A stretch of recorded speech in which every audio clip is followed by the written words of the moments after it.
Adobe Firefly is the all-in-one creative studio with AI-powered image and video editing for today's creative process. Built for creators of every kind, Firefly helps you generate, edit, and experiment fast. Because the asks aren't getting smaller, the budgets aren't getting bigger, and the timelines, oh yeah, still tight. With all the best creative AI models in one place, Firefly brings your ideas to life. Unlock a better way to make with Adobe Firefly. This is an iHeart podcast. Guaranteed human. It's an Olympics you'll never forget. Prime time in Milan. The moments. Chloe Kim with the gold medal flex. The stars. Ilya Malinin. Out of this world. The spectacle from beautiful northern Italy with very special guests every night of the Olympics. Experience the world's biggest show. Prime time in Milan. Tonight, 8/7 Central on NBC and Peacock. The big game commercials are basically must-see TV. This year, Elf Cosmetics went all out with an absurdly funny telenovela called Melissa. It stars Melissa McCarthy, Nicholas Gonzalez, Itati Cantoral, and Elf Glow Reviver Lip Oil. The Elf Glow Reviver Lip Oil is an ultra-glossy tinted lip oil that nourishes, hydrates, and enhances your lips' natural color. Watch the full episode of their new Elf novela on soyunbaño.com. Ever wonder why so many people regain weight after stopping a GLP-1? Up to 40% of the weight lost can come from lean muscle. This weakens the body, slows metabolism, and makes it easier to put the pounds back on, creating a cycle of dependency. Prolon's 5-day fasting-mimicking diet offers a drug-free way to maintain results and support long-term metabolic health. In just 5 days, it activates fasting pathways to burn fat, protect muscle, and rejuvenate cells, all while letting you enjoy real food. Get 15% off plus a $40 bonus gift when you subscribe at prolonlife.com/iHeart. That's prolonlife.com/iHeart.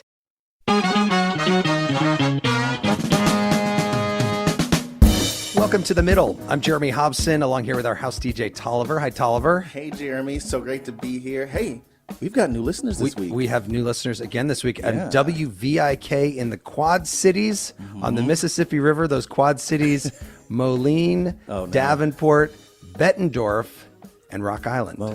All of them in our audience now. So this is the first Supreme Court-focused episode of The Middle because the High Court has put itself right in the center of the presidential election. The justices heard oral arguments in a case about whether Donald Trump can be removed from the presidential ballot. The Colorado Supreme Court ruled in December that Trump engaged in insurrection on January 6, 2021, and is therefore not eligible to hold office because of the 14th Amendment to the Constitution. That amendment was ratified right after the Civil War. Former President Trump appealed the case to the U.S. Supreme Court. And listen to this. Here's a clip from the hearing. Justice Elena Kagan questioning the plaintiff attorney, Jason Murray, about the idea of one state, Colorado in this case, deciding who's on the ballot in a presidential race. What's a state doing deciding who other citizens get to vote for president? Colorado is not deciding who other states get to vote for president. It's deciding how to assign its own electors under its Article 2 power. And the Constitution grants them that broad power. But the effect of that is obvious, yes? No, Your Honor, because different states can have different procedures. Some states may allow insurrectionists to be on the ballot. So we want to know what you think. I know there was a lot of great moments this morning. We want to know what you think. Should former President Trump be removed from the 2024 ballot? Our number, 844-4MIDDLE. That's 844-464-3353. We'll get to your calls in a moment. But first, last week, we asked whether you think TikTok should be banned. Tolliver says no. Some of you said yes. Here are some of the voicemails that came in after the show. Hi, I'm Emily calling from Bloomington, Indiana. My name is Laura Mitchell, and I'm calling from Nashville, Tennessee. Hi, my name is David. I'm calling from Los Angeles. Hi, this is Mark from Houston, Texas. I see TikTok as the democratization of news, meaning that it's not controlled by privately held news companies. I wanted to say that I think that people are just going to give up on TikTok anyway, so I don't even think the question really will super matter. I do think that TikTok should be banned. I saw it and how it affected my daughter. It has an incredible influence on kids. It controls them My daughter actually said to me at one point that if I took it away from her, she was going to kill herself. And I had the hardest time getting her to stop watching it. I'm a comedian, and so I need TikTok for my success, but it's a horrible app aside from the security reasons. So if it got banned, I'd be like, that's fine, good riddance. You know, I was surprised how many people said they made their living on TikTok, not just influencers, a lot of people. Yeah. So this hour, we're asking, should Donald Trump be disqualified from running for president again because of January 6th? Let's meet our panel. Major Garrett, chief Washington correspondent for CBS News and co-author of The Big Truth, Upholding Democracy in the Age of the Big Lie. He anchored live coverage of today's oral arguments for CBS News. Major Garrett, welcome to The Middle. Jeremy, it's great to be with you. And can I say hello, a special hello to Moline?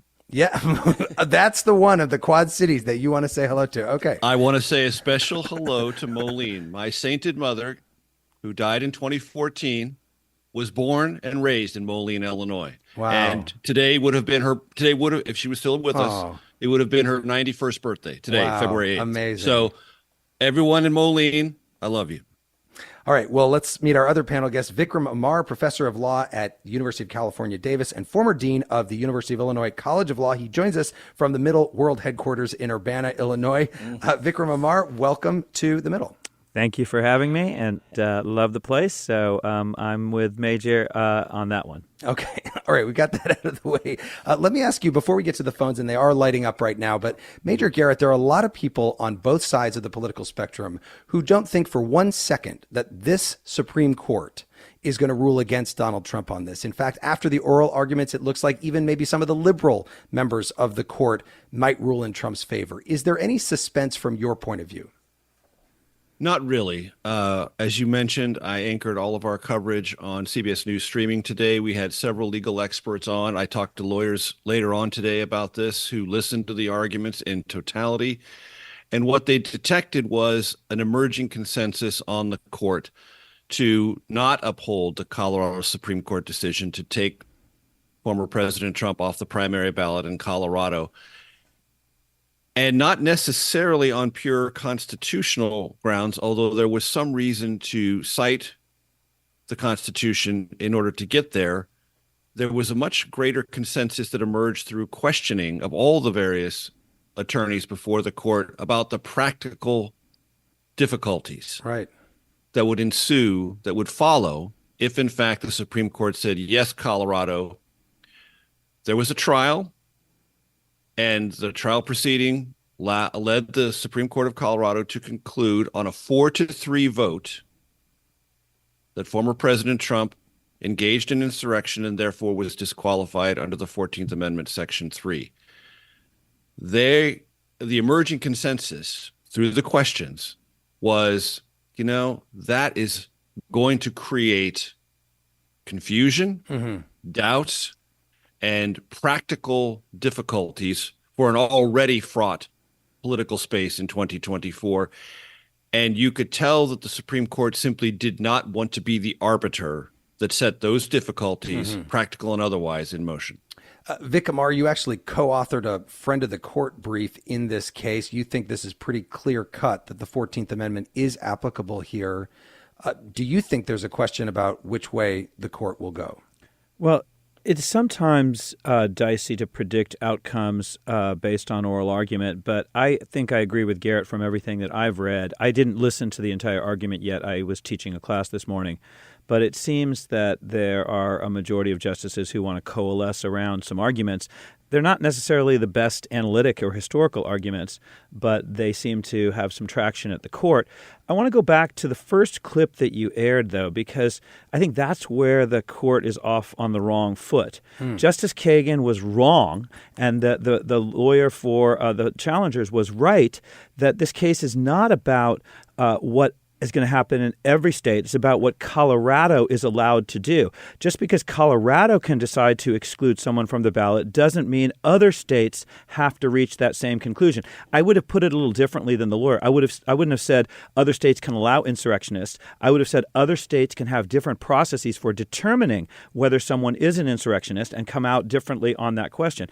I want to just read one little passage from an article I read on CNN today, because Chief Justice John Roberts, who's usually just whip smart, a really bright guy. He said something that really struck me as not very sophisticated. So the CNN article says the court's ruling would have implications for other states where challenges to Trump's eligibility are pending. But the fallout from a ruling against Trump, Roberts said, could be even wider. If Trump is removed from the ballot in Colorado, Roberts predicted that states would eventually attempt to knock other candidates out in future elections. That, he said, would seem to be inconsistent. He said, quote, it'll come down to just a handful of states that are going to decide the presidential election. That's a pretty daunting consequence. Right. Welcome to the Electoral College. Right. It's always that's the way it is. Let's get to the phones because they are lighting up. Harry is joining us from Missouri City, Texas. Harry, welcome to the middle. What do you think? Should Trump be allowed on the ballot this fall? Hello? Can you hear me? Yep, I can hear you. Go ahead. Okay. No, I don't think Donald Trump should be allowed on the ballot. I think, like you guys were, and hello to the panel, I think that lawyer was correct.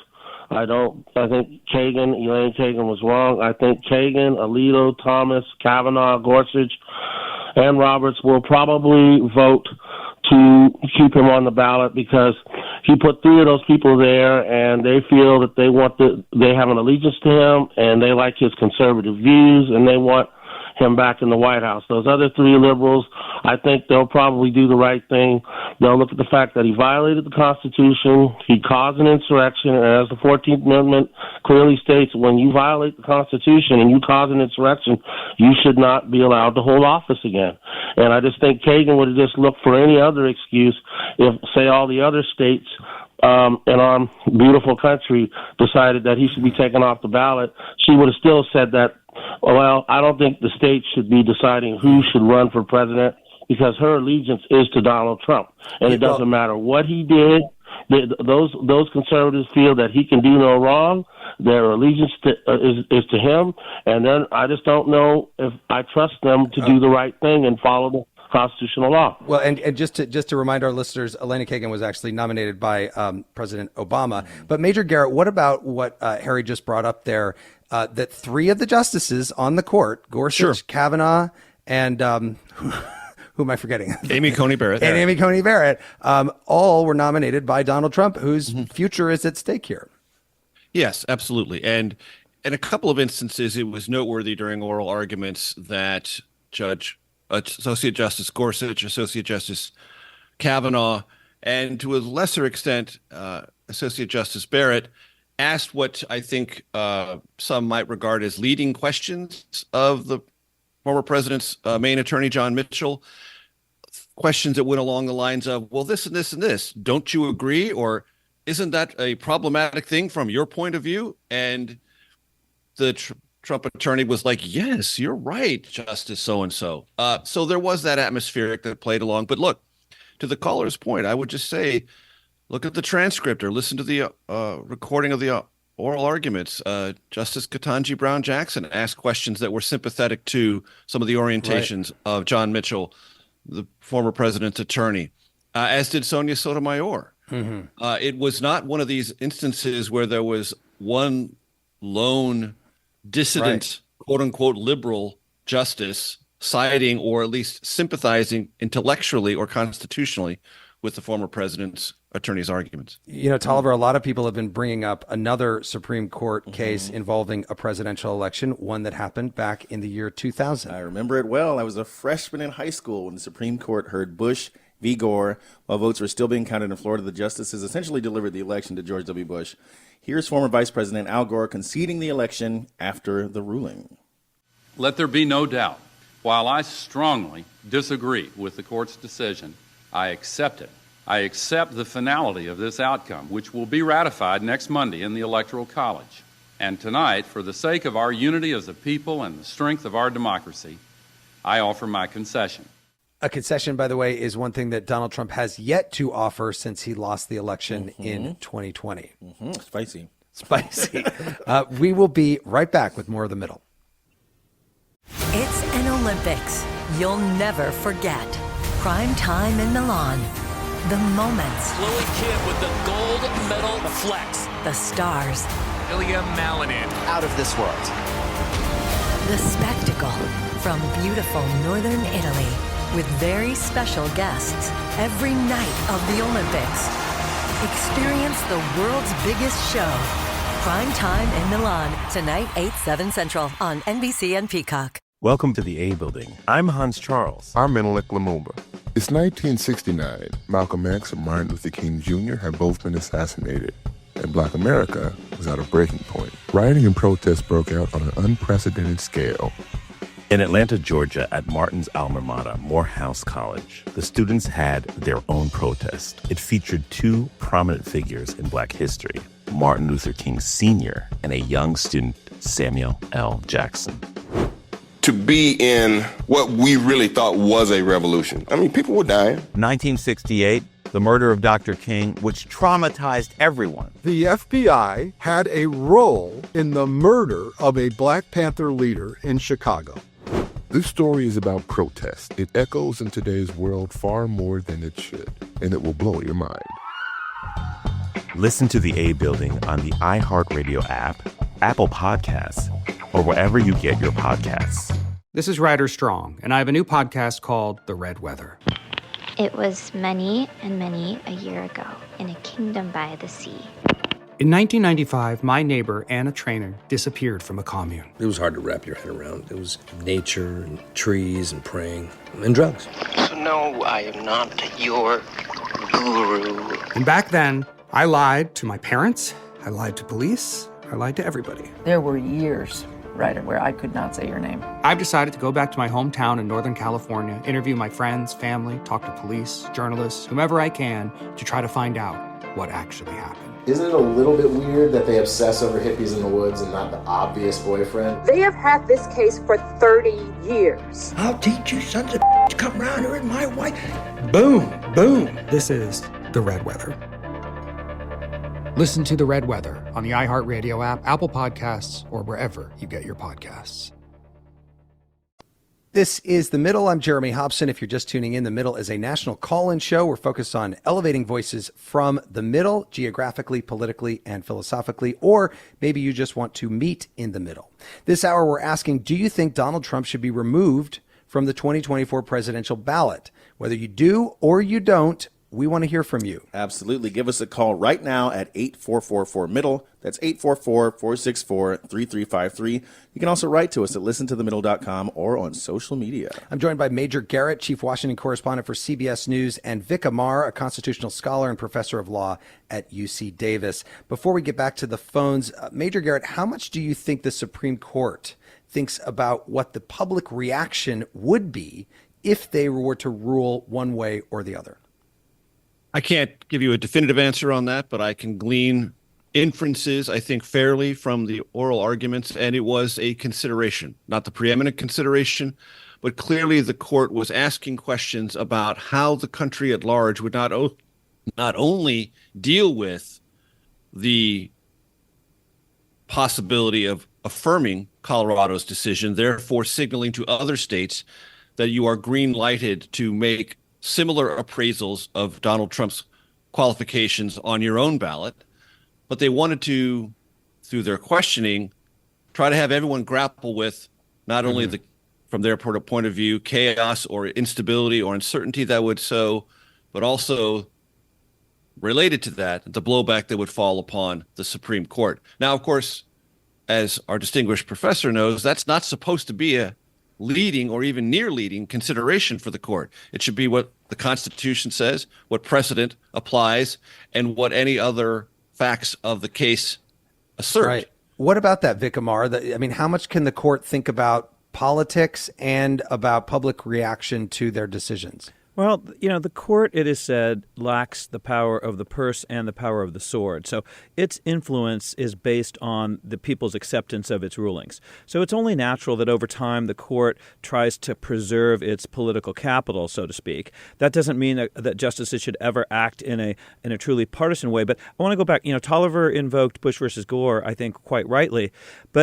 And Bush versus Gore, I think, was wrong legally, and I think it looks like the court might do some legally wrong things today, or in this case, too. Maybe because the lawyers didn't do a great job, or because there wasn't enough time to really dig in and read all the briefs, or because the justices themselves aren't experts in this stuff. But I think the court is going to avoid a big mistake they made in Bush versus Gore, and that is decide the case on partisan grounds. Bush versus Gore was particularly problematic because it was Democratic appointees ruling for Gore and Republican appointees ruling for Bush.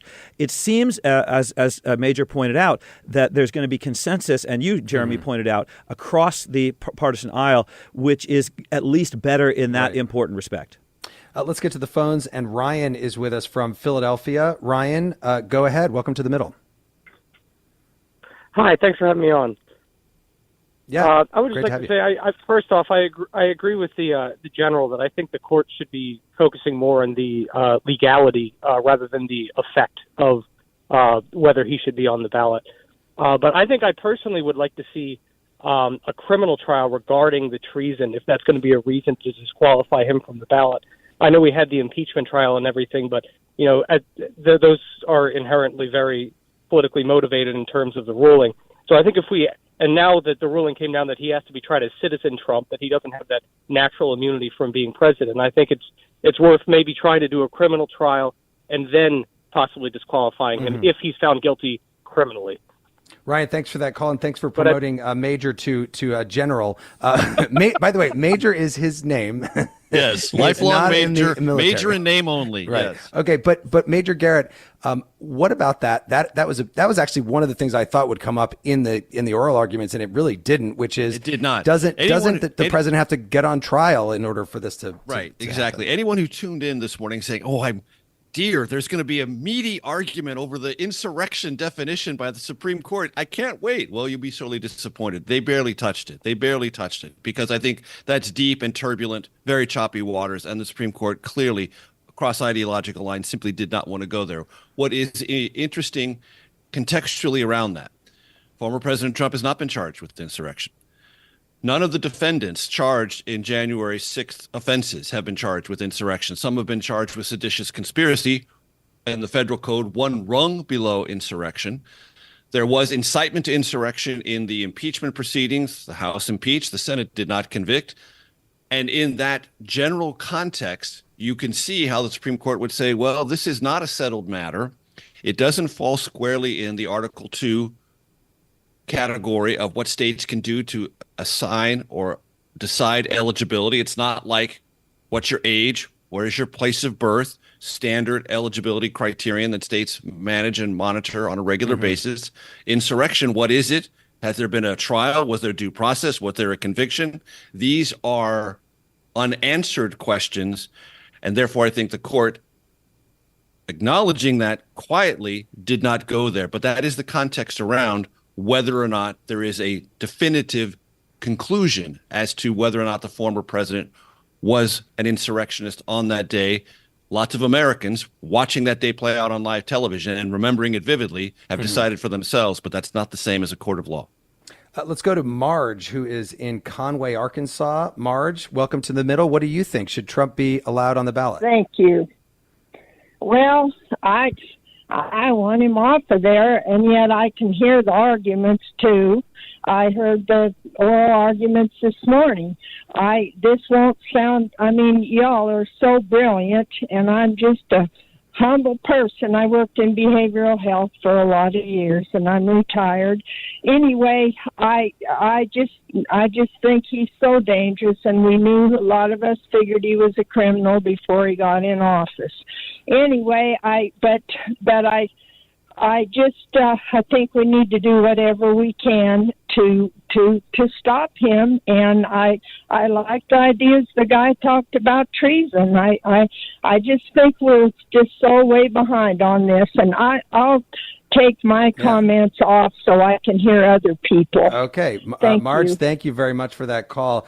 Vic, what do you say to Marge there?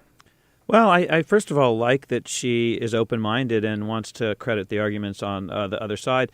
I mean, listening to her, I'm struck with something that I often feel, and that is, if people don't like Donald Trump, they should defeat him at the polls. I've never thought any of these legal maneuvers were likely to end up resolving what is essentially a big clash in America about what we want our future to be. I will go back, though, to what you said a moment ago, Jeremy. The Constitution's reference to insurrection and rebellion is not a reference to any particular federal or state criminal code. So it's just like high crimes and misdemeanors for impeachment is a generic term of art that describes a constitutional idea. So someone could be guilty of insurrection or rebellion within the meaning of the 14th Amendment and thus and perhaps not subject to criminal prosecution for it. It's a different question. We need to know what the framers of the 14th Amendment thought they were getting at when they talked about insurrection and rebellion, not what any particular statute book says about that down the road. We got to keep that separate. Let's go to Richard in Las Vegas. Richard, welcome to The Middle. What do you think? Should Trump be allowed to be on the ballot? Well, I find Trump to be an utterly despicable character, and I think the idea that he would try to disrupt the electoral process is horrifying and should make him unelectable. But I don't believe he should be removed from the ballot. And one of the key points, as I listened to at least part of the argument today on NPR, that only got short shrift was the idea of what constitutes an insurrection.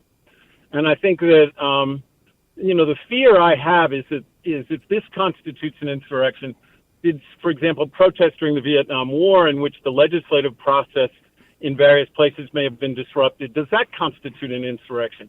And would we want civil rights kinds of demonstrations when labor unions, for example, went into the Wisconsin state legislature?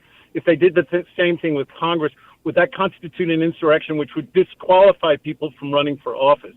And they spent more time talking about what's an officer of the government rather than this notion of the insurrection. And I think this doesn't meet the threshold of, say, the Confederacy, which declared itself a separate nation and went to war against the U.S. government and its military. Richard, thank you for that. Major Garrett, the question of the insurrection, that was such an unbelievable day, January 6th. It's unlike anything that any of us has ever lived through.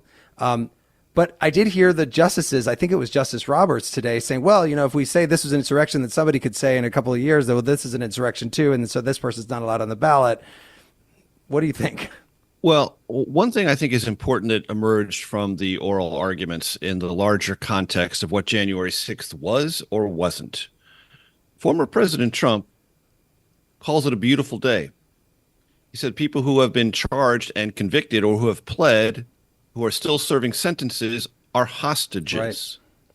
And they are patriots. And they did something that was borderline noble. His attorney, confronting the question of whether or not January 6th was an insurrection, said no, it wasn't. It didn't last long enough, and it wasn't dangerous enough. But it was a riot, and I'm quoting him directly, a riot that was shameful, criminal, and violent. That is the former president's lead attorney addressing the country through the Supreme Court about what January 6th was. Let us not forget that. Jeremy, can I jump in here too? Yeah. So this question the caller identified is huge. What exactly does the 14th Amendment mean by insurrection? The starting point in everybody's arguments has been, well, we know the Civil War was an insurrection. How does this compare to the Civil War? That's why my older brother, a Yale law professor, and I wrote our amicus brief, and I would encourage people to read it, because we point out that the framers of the 14th Amendment had certainly on their minds the Civil War, but also being discussed was what we call the first insurrection, which was an effort by people in President Buchanan's cabinet, he was Lincoln's predecessor, to try to frustrate the inauguration of Abraham Lincoln and prevent the transfer of power after Lincoln had become elected. And we call that the first insurrection. And it, in some ways, helped set the stage for Fort Sumter and the second insurrection. But it's not just about guns and troops and 600,000 Americans losing their lives. It's also very much about the attempts to frustrate the peaceful transfer of power. And that's what Ulysses S. Grant and others said. And we direct people to that history of the 14th Amendment. That's the distinctive contribution that our brief makes.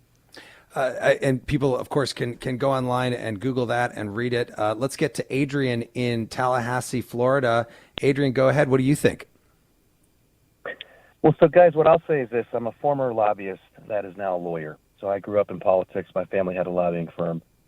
And for me, it's the appearance of impropriety. If someone wants to run for president and we as a government or a group or a court tries to stop them, that's the appearance of impropriety itself is a problem. Democracy is democracy. As someone, and I'm not calling anyone a tyrant, but if we want to elect a tyrant, that's what the people want. That's what democracy will do. I'm not saying that's well, good Adrian. for our country, Let me ask you though. What do you think about the fact that if you're of a certain age, if you're too young, you can't run? There are other if you weren't born in the United States, you can't be president. Or what about how does that stack up with that? I totally support, and those are all very, we have these lines in society where we say this is okay, that's okay, and I get that. And then we place those there and we agree to that. But here, it's different. We have a person that's ran, and I'm not going to state whether I supported him or not, and maybe I didn't, but I am an attorney, and I think that to not allow someone to run, the appearance of impropriety, to not let the people elect him if that's what they wanted, would be exceptionally harmful to this country. That's what democracy is. Mm-hmm. Democracy doesn't always make good decisions. We have to live with the decision that we make with democracy, and if it harms us, that's our freedom, right. And that's what democracy is. It's not always perfect.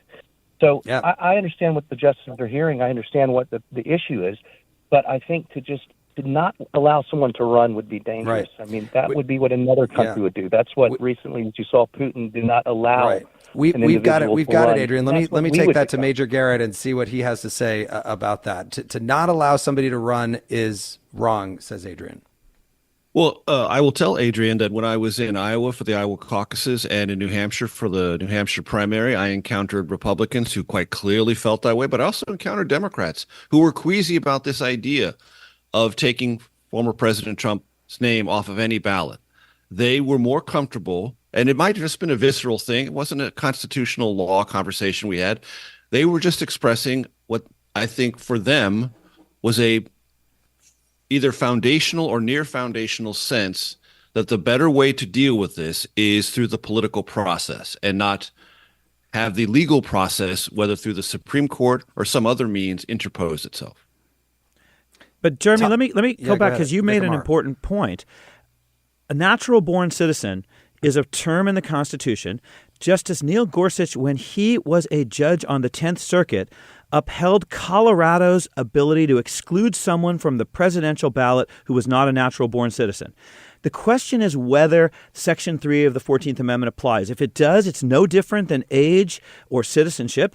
And you could say, well, age is easy and insurrection is not. Natural-born citizen, people disagree over what that means. The discussion should be over whether he is ineligible under the Constitution. If he is, the Constitution is our highest expression of democratic will, and enforcing the Constitution, you couldn't be more democratic than enforcing the Constitution. Tolliver, we're hearing from people online at listentothemiddle.com. Absolutely. Jennifer in Atlanta writes, Trump must be indicted, charged with inciting an insurrection, if not attempted coup, taking, keeping, sharing highly classified docs, etc., and certainly not granted immunity. Sheila in Chicago writes, seems clear to me that the 14th Amendment language prohibiting a person who has engaged in insurrection or rebellion applies to several actions of Mr. Trump. I'll be interested to see how the conservative Supreme Court originalists try to get around this one. All right, so there's some of the comments coming in online. Amar, just briefly, your thoughts there. The idea of the conservative Supreme Court. We've heard a little bit about that already today. Yeah, one of the things that is disappointing me about the characterization of the oral argument is that the justices don't seem very attentive to originalism. Because, again, if you really dig into the history of the 14th Amendment and you look at the structure of the electoral college, I mean, all this discussion about how much chaos would ensue if every state went their own way. Look, some states allow felons to vote, others don't. Some states use a butterfly ballot, others don't. Every state is decentralized, so I think originalism cuts the other way in this case. Tolliver, one argument former President Trump's lawyer made today is that the 14th Amendment doesn't apply to the president because he's not an officer of the United States. Okay. So I actually asked ChatGPT today about that. Is the president of the United States an officer of the United States according to the Constitution? And the robot told me that yes, the president is, in part because when the president takes the oath of office, he says, "I solemnly swear that I will faithfully execute the office of president of the United States." Okay, ChatGPT, definitive. Well, let's listen here to another clip from the oral arguments. Here's Justice Sonia Sotomayor questioning Trump's attorney, Jonathan Mitchell. You argue that even though the president may or may not qualify, presidency may or may not qualify as an office under the United States, your principal argument is that the president is not an officer of the United States, correct? Yeah, I would say it a little more forcefully than what Your Honor just described. We believe the presidency is excluded from office under the United States, but the argument we have that he's excluded the president as an officer of the United States is the stronger of the two textually and has fewer implications for other constitutions. Bit of a gerrymandered rule, isn't it, designed to benefit only your client? That's all I'll say about that. I love this show. Yes. And by the way, if you are listening on the podcast, we hope that you will go and rate us as soon as you can. 5 stars on any podcast app. Get those ratings up. And also, if you would like to and can make a donation to The Middle, you can do that in a tax-deductible way at listentothemiddle.com. We would appreciate it so much. We will be right back. It's an Olympics you'll never forget. Prime time in Milan. The moments. Chloe Kim with the gold medal flex. The stars. Ilya Malinin. Out of this world. The spectacle from beautiful northern Italy with very special guests every night of the Olympics. Experience the world's biggest show. Prime time in Milan. Tonight, 8/7 Central on NBC and Peacock. Welcome to the A Building. I'm Hans Charles. I'm Menelik Lumumba. It's 1969. Malcolm X and Martin Luther King Jr. had both been assassinated, and Black America was at a breaking point. Rioting and protests broke out on an unprecedented scale. In Atlanta, Georgia, at Martin's alma mater, Morehouse College, the students had their own protest. It featured 2 prominent figures in Black history, Martin Luther King Sr. and a young student, Samuel L. Jackson. To be in what we really thought was a revolution. I mean, people were dying. 1968, the murder of Dr. King, which traumatized everyone. The FBI had a role in the murder of a Black Panther leader in Chicago.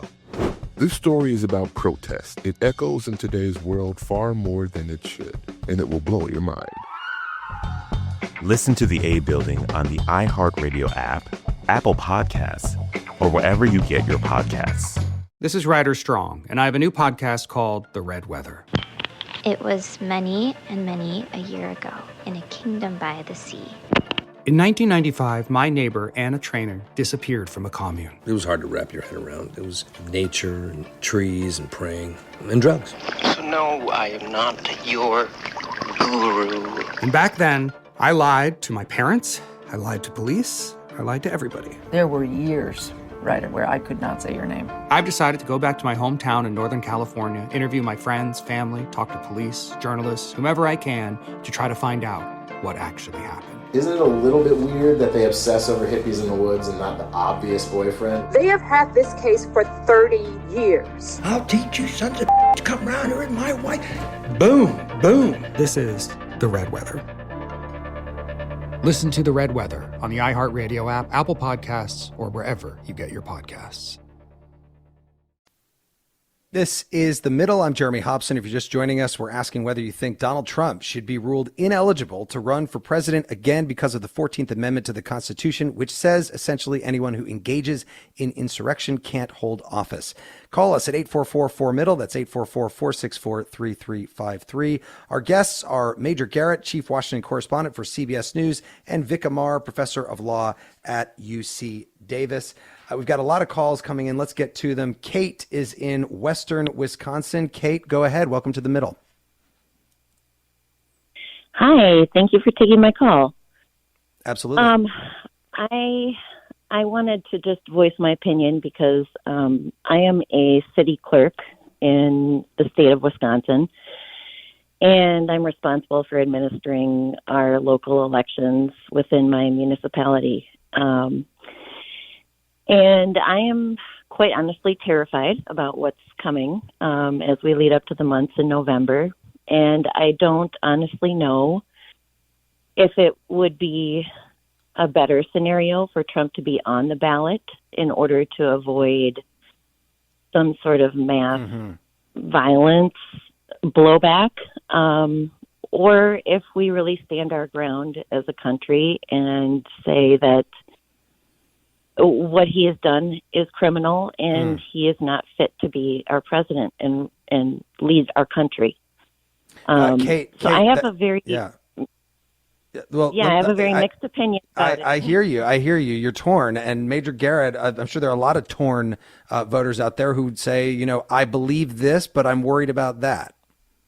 And I just want to say thank you to Kate. And Kate, I will, in addition to thanking you for the work you do as a civil servant to help the residents of your community vote and have their votes counted and verified, you are among hundreds of thousands of Americans who do that work, either as civil servants or as poll workers or election observers. They are the bedrock and the foundation and spine of our, as the professor pointed out, differentiated democracy. States do it in different ways under different sets of rules, but all of them rely on people like you, Kate.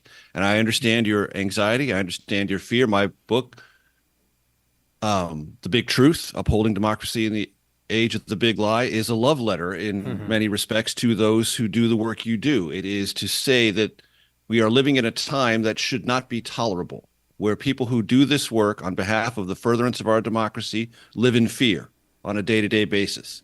And your ambivalence about what should or should not happen to Trump is an outgrowth of something you should not have to deal with. And it is an outgrowth of something that only former President Trump bears responsibility for, a climate of not just doubt, but acidic suspicion about something that is valid, confirmable, and legally sustainable, which is our system of casting and counting ballots. It's never been better, actually, and yet it is, because of the slanders issued by former President Trump, doubted more than ever before. And Kate is a living, breathing victim of that particular pathology. Let's go to David, who's in Greenville, South Carolina. David, welcome to The Middle. What do you think? Well, thank you for taking my call. Definitively, he should not. The Constitution is clear. It's an insurrection. He's a citizen of the United States. He is born in the United States. He's subject to the law. I consider citizenship an office. And the privilege of a citizen is also to have the privilege of being elected to the senator or the president. And you become an officer when you attain that office. I'm a citizen of the United States. I have that office, that right, because I can vote. He also has the privilege of being born in the United States and over 35, and we can disqualify people because of certain situations as stated in the Constitution. David, thank you. Amar, I imagine you agree with what David is saying there. Well, I do think the notion that someone who holds the office of the president is not an officer of the United States or doesn't hold office under the United States to be quite silly. I also think the idea that the president doesn't take an oath to support the Constitution, because the word support is not mentioned in the presidential oath. Instead, he's required to protect and defend the Constitution. Those seem to me to be supporting the Constitution. I think there are complicated questions about whether Congress should have to act and pass a law that lays out the groundwork for the 50 states to operate here. I think the way the Electoral College is set up, the power really resides in the states. And as I say, I don't think the court is really grappling with that originalist foundation. But I do think that the 14th Amendment applies to the presidency, and Donald Trump, when he took the presidential oath, is covered by the requirement that he not engage in insurrection or rebellion. Let's go to Gordon in New Plymouth, Idaho. Gordon, welcome to The Middle. Do you think Trump should be allowed on the ballot? Hi, fellas. Hi, world. I think Mr. Trump is deemed to be an insurrectionist without a trial. Maybe Arizona's legislature is going to feel legitimized when they say, well, this ballot handling wasn't handled correctly, and so we legislators will now choose the electors from them. from Arizona without a trial. So I feel it lends credibility for other people to accomplish things without due process.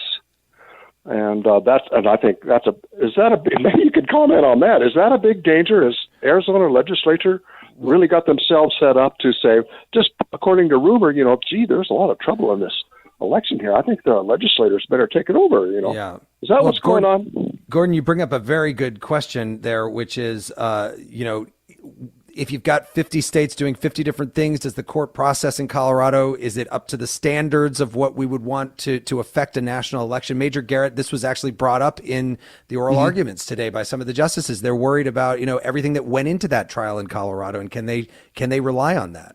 Yes, there were not a lot of particular, meaning hard-edged questions about the due process of the 5-day trial.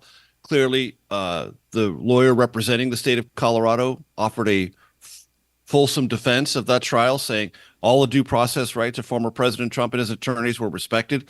They had every opportunity to provide witnesses, and he could have testified himself. So they felt it was sufficient, but the court was a little bit uncertain as to whether or not all due process rights had been afforded.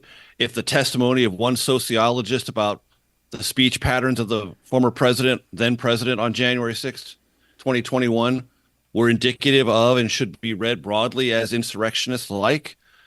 So there were justices who were uncertain about that. And that also falls into the larger umbrella of uncertainty about, do we have a definitive conclusion as to whether or not that day was an insurrection and whether the former president is therefore guilty of being an insurrectionist? As I mentioned earlier, the justices really steered clear of that in all specificity. Let's get to Melanie in Pittsburgh. Melanie, what do you think? Hi, I am not conflicted at all. He should definitely not be on the ballot, and here are my reasons.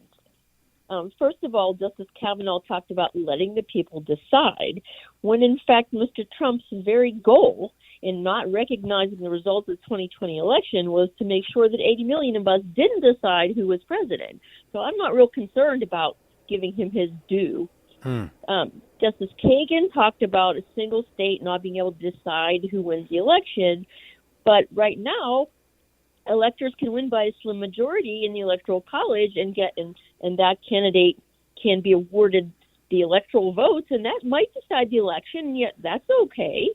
And some of the justices even believe in the independent state legislative theory, which, there and then would basically be eliminating anybody's right to decide. I don't think it was Justice Kagan. No, it was Chief Justice Thomas talked about, some other state might call something else an insurrection and kick someone else on the other side off the ballot. I think that's ridiculous because it's clear as day this was an insurrection. And had they succeeded, it would have done, anything that the Civil War could have accomplished in overturning our government. Melanie, thank you so much for that call. And Vikram, she talks about letting the people decide. I remember that one of the justices on the court is there because Donald Trump did not want to let the people decide the election in 2020 and replaced Ruth Bader Ginsburg as people were already voting. So the idea of, let's not solve this in the courts, let's let the people decide in November. What do you make of that? Well, again, a lot of people talk as if there is a national election for president and the majority of people get their way. Twice in our lifetimes, we've seen the president be someone who lost the national popular vote. We don't have a national popular election. Indeed, and this is something that the justices don't seem to understand themselves. States don't even have to have elections for electors. The previous caller mentioned that the Arizona legislature could pick the electors itself. That's perfectly permissible under the Constitution, provided it's done before Election Day or on Election Day, not after Election Day, and they're changing the process that was in place, and it has to be consistent with the state constitution, with state law. But other than that, it's up to each state. That's I'm not a big fan of the Electoral College. If we want to get rid of it, we should. But as long as we have it, and as long as we're going to be faithful to the original design, it vests power in each of the 50 states to do it the way they want. I guarantee you we're going to do a show about whether the Electoral College should exist at some point on the middle. But right now, let's go to Gabriel in the Twin Cities in Minnesota. Gabriel, go ahead. Yeah, hi. So I just wanted to say that, I think that the Colorado decision was actually about whether or not Donald Trump should appear on the primary ballot.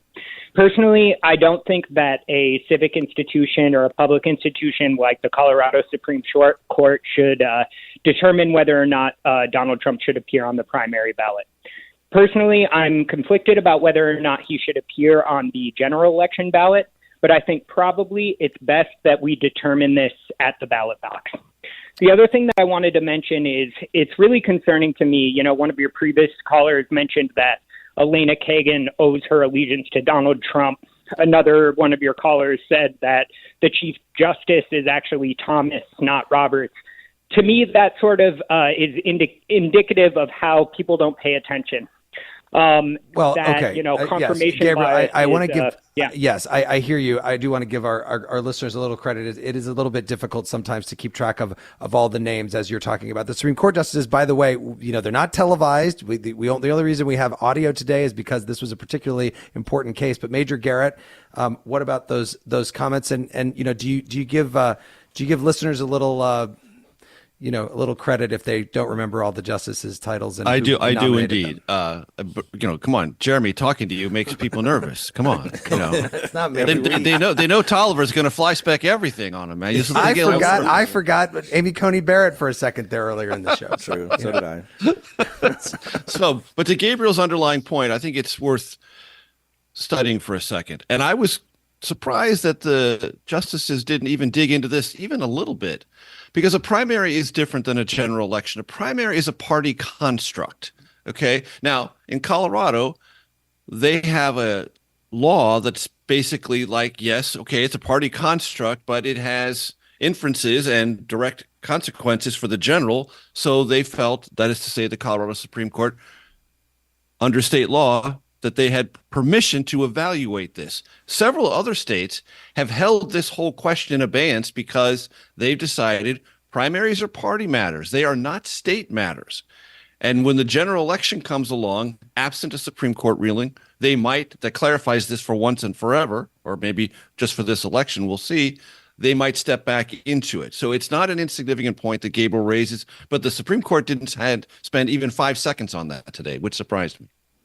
I want to give a chance to our listener who's calling from Honolulu to get on the air before we close out this hour because, it's Hawaii. Why not think about Hawaii for a minute here? Tom, welcome to the middle. Aloha. What do you think? For one thing, mahalo for putting me on the show. And personal aside to Major Garrett, my hometown before moving to the islands was Davenport, Iowa.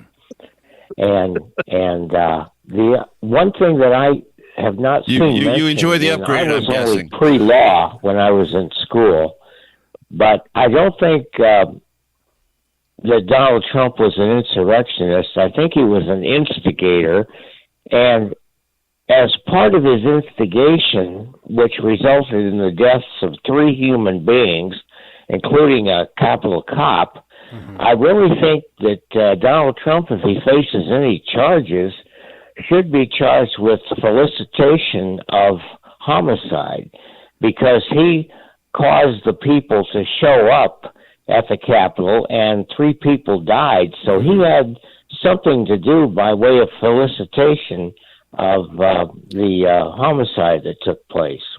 Tom, thank you for that. Vic Amar, I'll just go to you on that. We're talking all about insurrection, not insurrection, but how do you define that? And is it going to be difficult for anybody to be able to define whether Trump committed insurrection or just instigated or whatever? Well, again, we want to know what the Constitution contemplated when it uses the term, what the people who ratified the 14th Amendment mean. But at the end of the day, it's really about whether each state can reasonably implement that term, even though some of us might disagree about whether Donald Trump fit the bill or not. The question is whether the people of Colorado could decide that.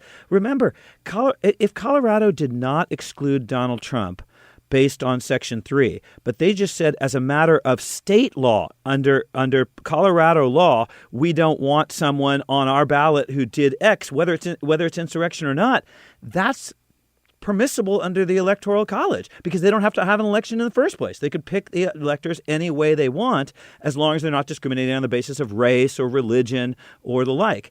So I think people can disagree over whether he's an insurrectionist, but the question is whether the Colorado people have a right to their answer on that question. Well, and we're going to hear more about this. You can still leave us messages at 844-4MIDDLE. And, of course, this is not the last Trump case that may come up before the Supreme Court before the election. Tolliver, it's time for a quiz for our guests. Is. We got to get music for this part. Note to self. The 14th Amendment enshrined the right to marry whoever you want, regardless of race, in which landmark case? Griswold versus Connecticut, Lawrence versus Texas, Obergefell versus Hodges, or Loving versus Virginia? Hit me when you know. Guess. So say the question again. The 14th Amendment. I think there's a clause in there that's really important to the ultimate correct answer. Do we have clause time? The 14th Amendment enshrined the right to marry whoever you want, regardless of race, in which landmark case? Griswold, Connecticut. Well, I would say Loving versus Virginia. Amar, you're the law professor. Yes, it's Loving versus Virginia. That's the race case. Obergefell extended the Loving principle to same-sex marriage. Same-sex couples, exactly. But Loving was a very important case in 1967 from Virginia. That is Vikram, professor of law at UC Davis. And we've also been speaking with Major Garrett, chief Washington correspondent for CBS News and co-author of The Big Truth, Upholding Democracy in the Age of the Big Lie. Thanks to both of you so much. My pleasure. Thanks. Thank you. And next week, Tolliver, we have a special edition of The Middle. It is about a new documentary film called War Game, which explores the question, what if another January 6th style event happened again, only this time with a split in military loyalty? I moderated an all-star panel about the film at the Sundance Film Festival in Utah. Here's retired Army Major General Linda Singh. The military is a microcosm of society. So for us to think that it could not happen in the military, then we're putting our heads in the sand. That conversation coming next week on the show. Can't wait for that. And by the way, make sure to sign up for our free weekly newsletter at listentothemiddle.com. The Middle is brought to you by Long Nook Media, distributed by Illinois Public Media in Urbana, Illinois, and produced by Joanne Jennings, Harrison Patino, John Barth, and Danny Alexander. Our technical director is Jason Croft. Our theme music was composed by Andrew Haig. Thanks to Nashville Public Radio, iHeartMedia, and the more than 400 public radio stations that are making it possible for people across the country to listen to The Middle. I'm Jeremy Hobson. Talk to you next week.